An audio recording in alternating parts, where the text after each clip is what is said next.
어거스틴은 데 트리니타테 라티노로 그 삼위일체론이라는 책을 출판을 했습니다. 삼위일체론을 서방교회의 입장에서 정확하게 확립을 시키는 결과를 가져왔어요. 그 두 번째 패러그래프에 어거스틴은 자신의 경험에 근거하여 성령의 도우시는 역사가 성도들의 신앙생활에 얼마나 필요한가를 느꼈다. 세 분 하나님께서 각자 신성 전체를 소유하고 있고 상호 의존 관계에 있다고 주장을 했다. 그러니까 성령의 도우시는 역사가 신앙생활을 하는데 반드시 필요한 것을 느꼈다는 이 얘기를 구체적으로 설명하는 이런 얘기입니다. 어거스틴이 성장할 때 개차반이었습니다. 형편없이. 그래가지고 심지어는 흑인 여자, 아프리카 여자하고 같이 살아가지고 아이까지 낳았어요. 근데 그 어거스틴의 어머니가, 아버지는 로마 관리였고 어머니는 역시 아프리카 여자였습니다. 옛날 책들을 보면 어거스틴의 사진이 얼굴이 거무틱틱한 얼굴을 갖고 있는 것으로 나타납니다. 요즘은 이것도요. 내가 자세히 살펴보는데 아주 완전히 백인을 만들어 놨어요. 어거스틴은 혼자라. 어머니가 흑인이었으니까 거무틱틱한 얼굴을 하는 것으로 해양에 오른 것이지. 그런데 이제 백인 우월주의자들이 그렇게 혼혈아였던 어거스틴이 기독교 굴지하는 성자로 인정받는 것 같은 것은 아니고 창피하다고 생각을 했던가 봐요. 요즘은 자꾸 그렇게 변화를 시켜가지고 완전히 백인으로 그렇게 사진이 나오고 그럽니다. 1800년대, 1700년대 흑인 차별 대우 문제가 별로 없을 때 같은 때 보면은 거무틱틱한 얼굴의 그림으로 사진으로 그렇게 나오는 것이 사실입니다. 근데 그 어머니가 큰일 났다고 생각을 한 것입니다. 자기하고 결혼을 했기 때문에 자기 남편이 진급을 못하는 거예요. 안 그랬으면 자기하고 결혼하지 않고 백인 여자하고 결혼을 했으면 자꾸 진급해서 고급 지위에 올라갈 가능성이 있는데 진급을 못하고서 그냥 아프리카 촌에서 관리로 썩고 있다고. 그러니까 자기 아들, 그러니까 어거스틴도 자칫 잘못하면 자기 아버지 꼴이 될까봐 겁이 난 거예요. 원래 어거스틴은 교회 신부가 되려고 했던 것이 아니고 어거스틴은 그 수사학을 연구를 해가지고 철학자가 되려고 준비하고 있었던 사람이거든요. 그래가지고 어머니가 재간을 부려가지고 뭐 돈을 줬는지 어쩌는지 모르지만 그 흑인 여자를 아이를 데리고 어디로 보내버렸습니다. 그래가지고 어거스틴의 책이든지 어디든지 그 부인과 아이가 어디로 갔는지 전혀 일체 언급이 없어요. 모든 서류를 말살해버렸습니다. 그런데 나중에 만이교회에 들어갔다가 개종해가지고 기독교인이 됐고 기독교인이 됐는데 그때는 교육받은 사람이 그렇게 많지 않았거든.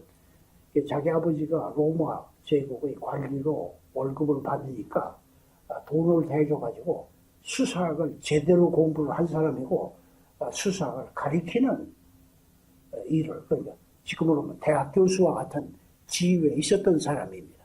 기독교가 박해를 받아가지고 인물이 없었거든. 박해를 받아서 도망다니고 숨어 다니기 바빠 죽겠지 언제 교육을 받을 시간이 없잖아요. 그러니까 교육받은 사람 별로 없을 때 교육을 많이 받은 어거스틴이 기독교로 개종을 하니까 3년 만인가 9년 만인가 감독이 돼가지고 칼타고 교회의 감독으로 있었습니다.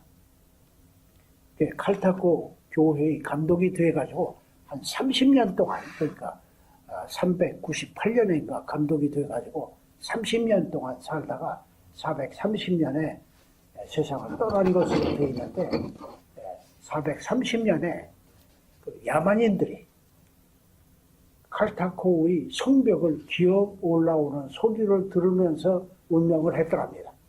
그러니까 그렇게 위험한 시대에 살고 있었던 사람은 것은 사실이에요. 옳게 살기 위해서는 성령의 도우시는 역사가 절대로 필요하다는 것을 확실히 믿었던 것으로 그렇게 되어 있습니다. 일반적으로 개신교 신학자들이 어거스틴을 취급할 때 어거스틴은 신비주의적인 요소가 있었다고 그냥 간단한 말로 설명을 하고 지나갑니다. 그 말이 그 얘기예요. 지금 내가 한 얘기, 그런 얘기들입니다. 근데 그런 얘기를 노출하면 그렇게 그냥 적당히 얼버무려가지고 신비주의적인 요소가 있었다고 이렇게 설명을 하는 것으로 되어 있죠. 근데 이제 그 당시 페레지우스라는 사람이 영국의 귀족 가문의 자손입니다. 잘 사는 집안의 가문인데 신앙이 좋아가지고 수도승이 됐어요. 수도승이 돼가지고 로마 순례를 떠난 것입니다. 400년대 로마 순례를 떠났는데 황금의 도시, 하나님의 도성이라고 불릴 정도로 로마에 대한 선망이 좀 그러니까 부잣집 자손이니까 아버지나 어머니가 대주는 돈이 있으니까 로마 순례를 떠날 수가 있었지. 안 그러면은 대개가 수도승이니까 들에서 일이나 하고 그래야 되는데 그렇게 여행을 갈 수 있었던 것은 부잣집 자손이기 때문에 가능했던 거예요. 근데 이제 거의 로마 근처로 와 보니까 로마 근처에 오면은 사회가 잘 정돈이 돼 있고 질서가 완전히 잡혀 있고 그래가지고 아주 완전한 도시일 것으로 상상을 하고 있었습니다. 항상 로마의 수도 동경심에 그렇게 생각을 하고 있었죠. 근데 이게 점점 더 더럽고 지저분하고 그런 거예요. 이게 이제 바티칸시, 그러니까 교황청에 있는 바티칸시에 가면은 완전히 다르겠지. 그러고서 이제 로마 시내를 거쳐가지고, 근데 지저분한 거지 들끓고, 쓰리들, 도둑놈들 들끓는 지역을 거쳐가지고 바티칸시에를 가니까 바티칸시에는 수도승이나 수녀들이 더 많은데 더 개차반이라고. 그래가지고 깜짝 놀란 거예요. 세상에 이럴 수가 있느냐. 그래서 페레지우스가 이런 것은 바로잡지 않으면 안 되겠다는 생각을 했답니다. 어떻게 바로잡느냐. 바로잡는 방법을 연구한 것이 기독교에서 그동안에 어거스틴을 포함해가지고 많은 사람들이 완전 타락선을 주장을 했고 인간은 악한 성품의 소유자라는 것을 강조했으니까 그러면 의뢰 좀 나쁜 짓 하는 것은 당연한 일이라고 생각하는 경향이 생겼고 그래가지고 로마 시내에 이렇게 악질 분자들이 많이 생길 것 같은데 내가 인간의 본성이 악한 것이 아니라 선하다는 개념을 선포하기 시작을 해야 되겠다라고 생각을 했답니다. 아까 얘기했던 대로 부잣집 아들, 귀족 가문의 부잣집 자손이라고 그랬죠. 그러니까 전혀 평생 동안 악한 생각을 해본 적도 없고 남을 해친 적은 더더군다나 없고 그냥 전혀 흠잡을 데가 없는 아주 완전한 젊은이였던 거예요. 남들이 그렇게 부패한 것을 보고 그냥 놀래 자빠져가지고 세상에 이럴 수가 있느냐 그런 생각을 한 것입니다. 내 맘 짚어 남의 마음이라는 말이 있죠. 그러니까 자기가 선했던 것을 근거로 모든 사람은 나처럼 원래는 선한 사람인데 주변 사람들이 자꾸 악해가지고 영향을 받아서 자꾸 악한 성품으로 변한 것이니까 이렇게 주위 환경을 정리를 해가지고 악한 성품을 극복할 수 있는 방법을 제시해주면 되는 것이다. 그러기 위해서는 우선 완전 타락선을 부인을 하고 죄의 성품, 죄과나 죄의 성품이 유전된다는 것도 부인을 하고 그래가지고 도대체 구원받을 필요도 없다. 수도해가지고 범죄하지 않고 깨끗이만 살기만 하면 그러면 하나님의 자녀로 하나님의 축복을 받을 수 있다는 이론을 이해하도록 가르치면 된다고 생각을 했더랍니다. 근데 또 열성이요. 역시 이제 젊은 사람이고 경험이 없는 사람이기 때문에 그런 것 같아요. 온 로마 전역을 헤집고 다니면서 이 얘기를 또 공개 전도하면서 다녔습니다. 그래가지고 북아프리카 칼타고까지 온 거예요. 어거스틴이 거류하고 사역하고 있던 지역까지 거기로 왔습니다. 그래가지고 이제 인간의 본성은 선하다. 아담의 범죄는 아담 자신에게만 피해를 입혔지 그 후손들에게 유전되는 것이 아니다. 모든 사람은 자유의지를 가지고 선하게 태어났기 때문에 자유의지를 잘 활용만 하면 얼마든지 선하고 착한 사람이 될 수 있다는 것을 강조하는 설교를 하고 다녔습니다. 그러니까 어거스틴이 칼을 걷어붙이고 달라드는 것이에요. 그러니까 어거스틴이 수사학을 전공한 교수 출신이라고 그랬죠. 흠 잡아가지고 골탕 먹이는 데는 귀신이 된 사람이거든. 그러니까 논쟁을 가지고 견디지를 못하는 거예요. 어거스틴이 아주 페레지우스를 잡았습니다. 칼타고 등등에서 교회 집회를 열어가지고 회의를 여러 번 했는데, 공개 토론을 여러 번 했는데, 공개 토론 할 적마다 페레지우스가 패배하고 어거스틴이 항상 그렇게 승리하고 그래가지고 종합적으로 계산을 해가지고 페레지우스는 파문처벌을 당했어요.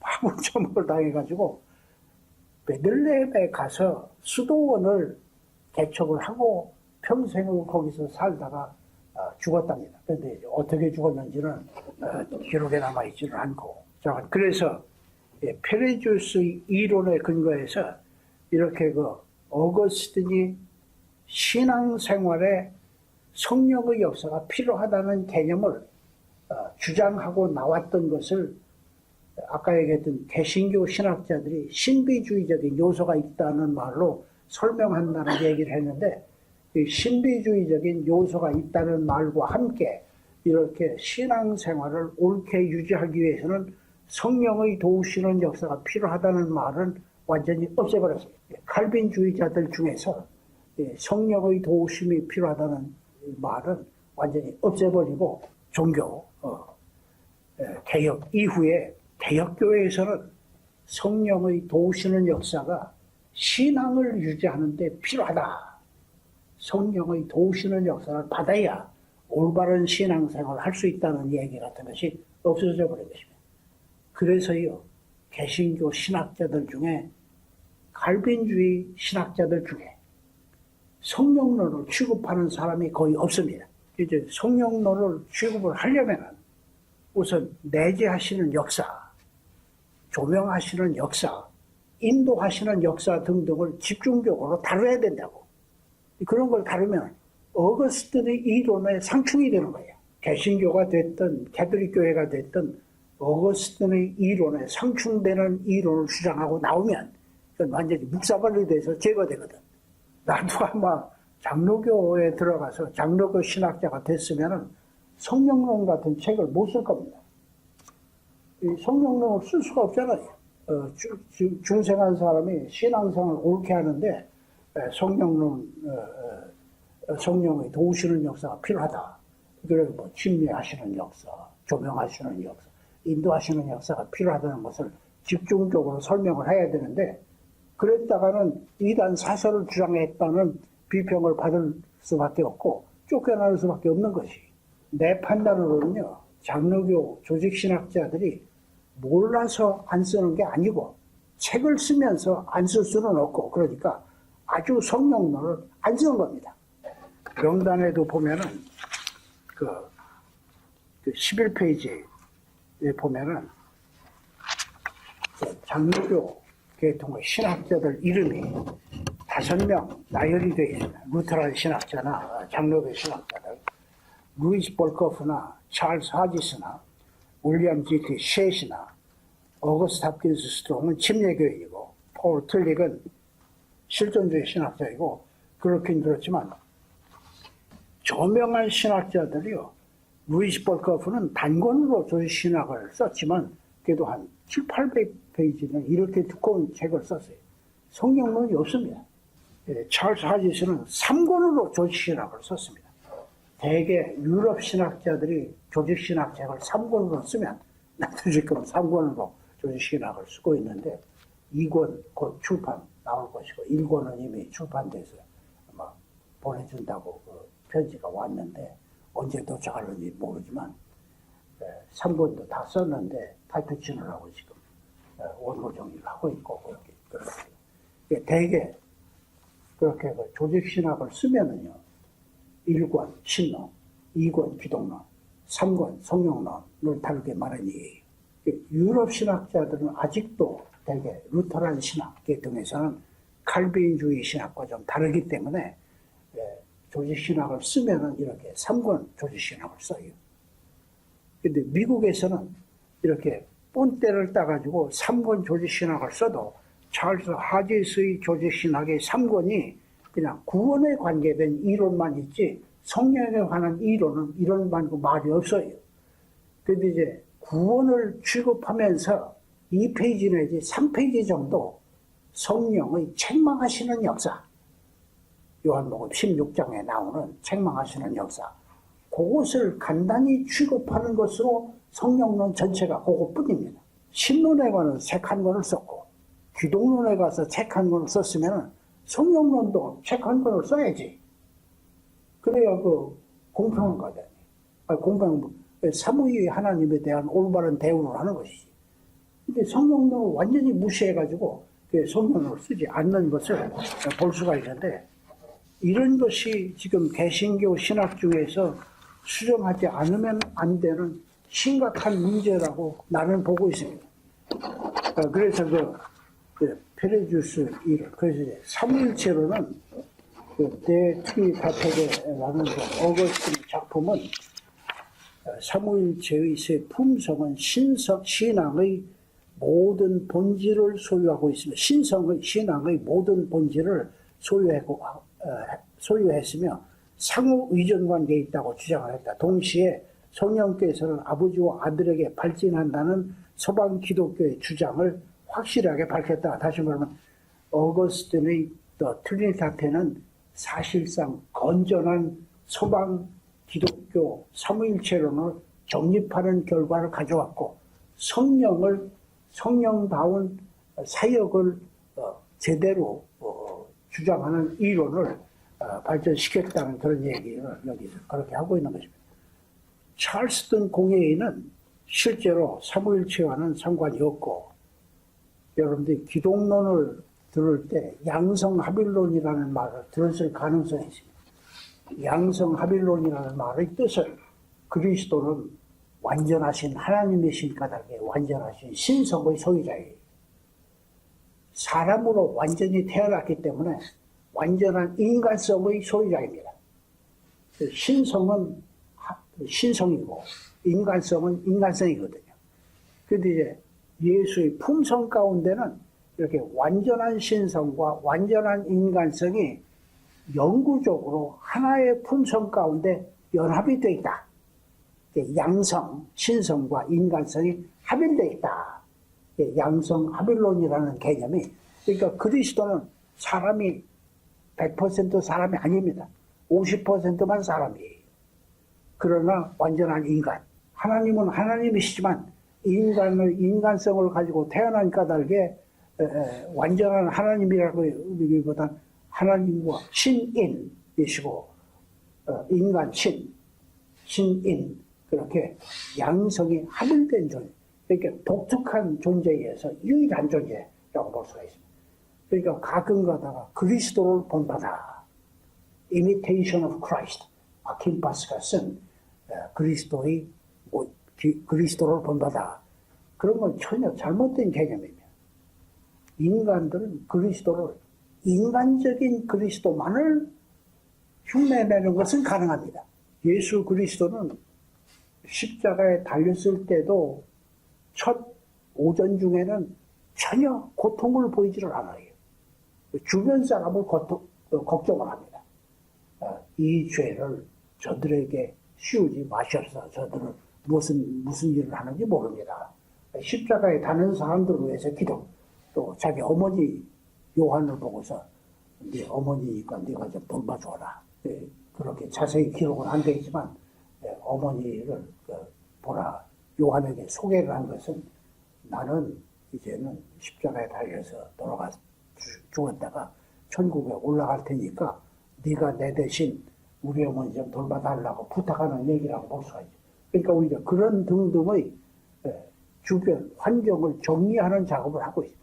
오후에 온천하가 어두워졌을 때 그때는 갑작스럽게 변해요. 나의 하나님 어찌하여 나를 버리시나이까. 그것이요. 나의 아버지. 그거 아닙니다.